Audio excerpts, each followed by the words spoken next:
Okay, so I wanted to weigh in on this drama between Blake Lively and Justin Baldoni.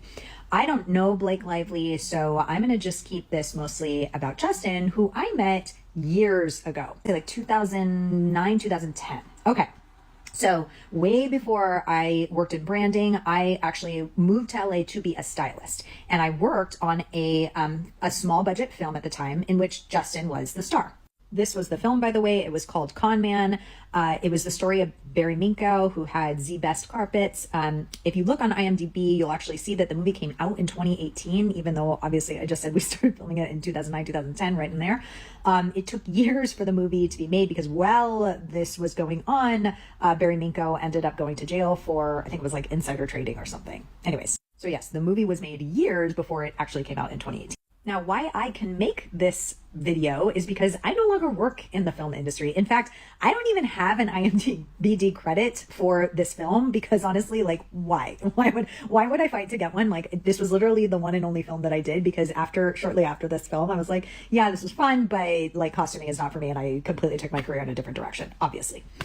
So a funny story about him, when I first met Justin on this film, I was a lowly costumer. There was like the head costumer, and I was basically like an intern. I was not even being paid to be there. I was essentially doing spec work.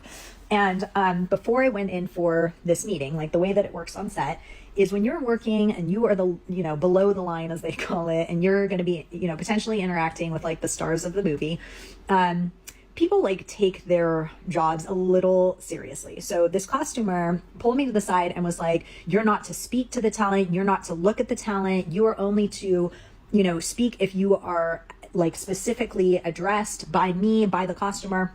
So I was very nervous going in to meet him, not because of him, because frankly, he wasn't like a big actor yet. I didn't know who he was. He had not done Jane the Virgin. He had done like a few Disney, Channel kind of stuff. But anyways, this was why I was nervous about this meeting, because this costumer basically made it seem like if he said anything bad about me, that I was just going to lose this gig. Okay. So we go in, to this fitting. And she's having him try some, various costumes on or whatever. And for one particular look, she says to him, "Oh, I think that looks really great." And I'm just there like, I don't know, like trying to hem his pants or something like that. And he turns and looks at me directly and asks me, "Hey, what do you think of this look?" And I was like, and I kind of started at first because I was like, am I supposed to answer? Like, what were the rules again? Like, do I answer him because he asked me? I'm not, the whole thing.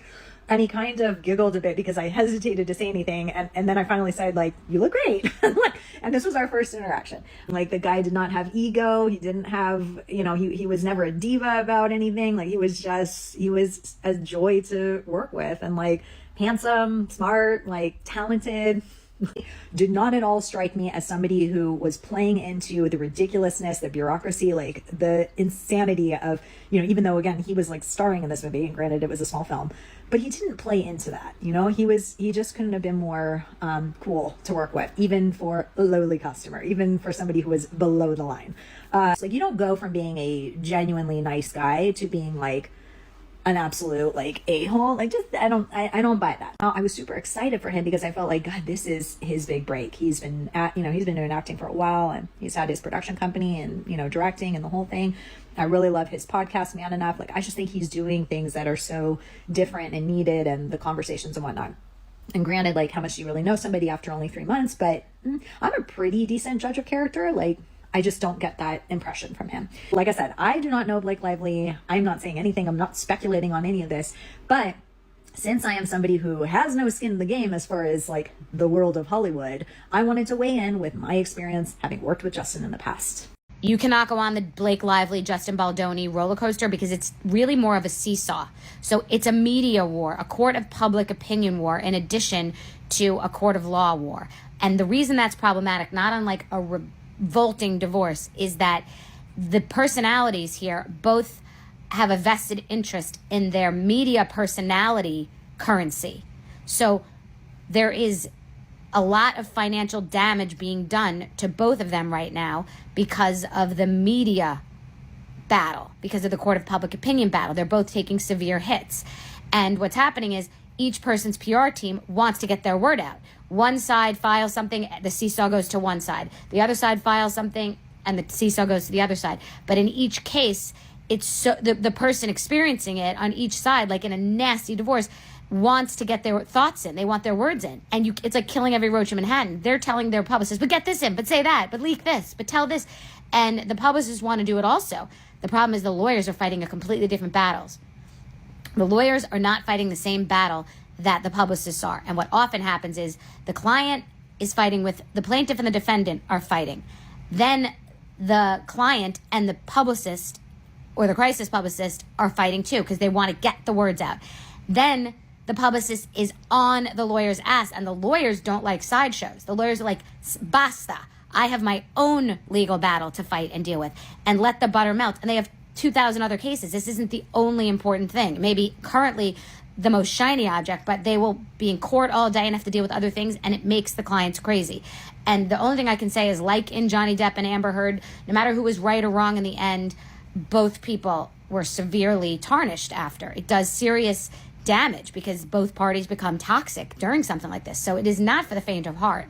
And you have no idea what actually happened. None of us were there on that movie set. It sounds horrible and tragic and terrible for everyone involved, but it is a long journey, and I don't wish it on anyone. Trials and lawsuits. And also, it may never go to trial. Somehow they may settle for something. I don't know what that could be. And then then the public doesn't even get their own resolution. So it's nasty business. I honestly, it's a terrible situation. And in this case, what's unusual is PR teams being dragged into it in the public. Like, their names are being dragged into it. So the publicists are not only fighting now for the client, but fighting for their own lives and suing people on their own. It's honestly an insane situation, the likes that I don't think we've really ever seen. It does end with us for many of the parties. It's like War of the Roses, that bad divorce movie with, you know who it is. Hi everyone, and welcome back to the channel. It's your girl Clevy, and yes, we are back with another video, and we're still going to be discussing further about Blake and Justin's situation. Now, this is a compilation. I just had to put this together. Compilation of people or women sharing all of their personal experiences while working or having met Justin. And I have also noticed something, you guys. Blake is being defended by celebrities. Like, I mostly see a lot of celebrities defending her. And I feel like these are people that who would benefit financially from associations with her or her husband, Ryan, right? Well, Justin, at every single video I see, these are people that are just like the common people, the little people in quotes, unknown workers who would literally gain nothing by speaking out. Honestly. And all of the videos coming out and all of the lies they are spewing about him, things aren't just adding up.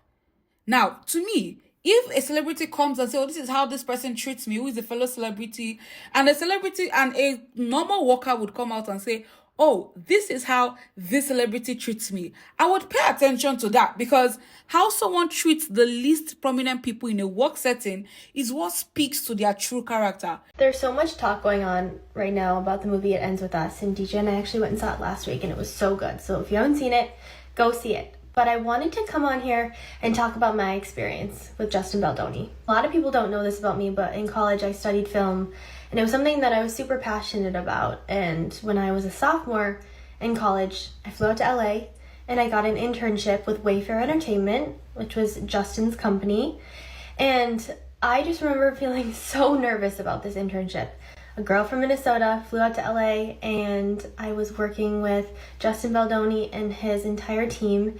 And I remember that first day walking into that environment, just how nervous I was. But once I got in there, I just felt so welcome. And honestly, he just made me feel like family and a part of their entire team. And it was just overall such a good experience. But this was during the time when he was creating the series My Last Days. And if you guys haven't seen it, you need to go see it, and you can watch it on YouTube. But there's an entire series about people living with a terminal illness, and it wasn't even really about the terminal illness, but it was about how they were living their last days, and they just had such a positive outlook on life. And this was during a time when I myself was struggling internally with what I wanted to do in life. I just was feeling super down, not super happy, and just not really living my life at all. And I remember leaving that summer, leaving that internship, and just feeling like, wow, that was the biggest wake-up call.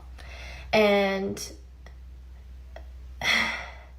the stories he told were so inspiring, bringing awareness to, you know, people struggling with all of these different terminal illnesses, but they're all so positive and live to the fullest because they don't know if they're going to die tomorrow, a week, or in 10 months.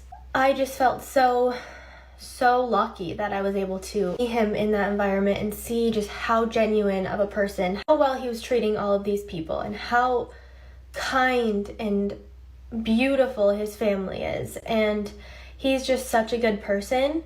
And I feel so lucky that I was able to witness it and see it. And you can tell with this movie, It Ends With Us, how passionate he is about bringing awareness to DV and talking about it and doing these interviews. Just watching the interviews, you can see how genuine of a person he is. And that's real. That is the real him. I think that the internet can see that as well. You can tell when someone's a genuine person or not. And he's definitely one of them. So, continuing to support him. If you haven't seen his documentaries, the series of My Last Days, or anything about him, or movies he's produced, you need to go watch them. They're all so inspiring. It just tells a lot about him and his character. There you have it, guys. Let me also know your own thoughts in the comment section. What do you think about the situation? I personally think that, you know, Blake was hell-bent on a personal ovation to Baldoni and took everything he did on the offense. You know when you just don't like someone, it's really hard to put your personal feelings to one side, right? Most of us can do that, but many don't and won't. Well, it's sad to say she falls into the later category. She is spiteful, and instead of, getting over herself, she saw what happened with the media backlash and victimized herself by attacking Justin. Because deep down, it's the kind of thing she would do. I also think that, somewhat of Justin's nature can sometimes rub cynical people up the wrong way. It seems genuinely good. From all the videos we've seen, it seems genuinely good, and maybe to the point that he can only hear himself. And that can stifle his ability to read social cues and listen for nuances. Well, I think that, that would have been largely contributed to Lively and subsequently her husband being annoyed by it. But to my core, the mat is in Martin, and she's not completely innocent to this. Let me know your thoughts in the comment section. As usual, the video starts from there, so I will see you in the comments. Do have an amazing day.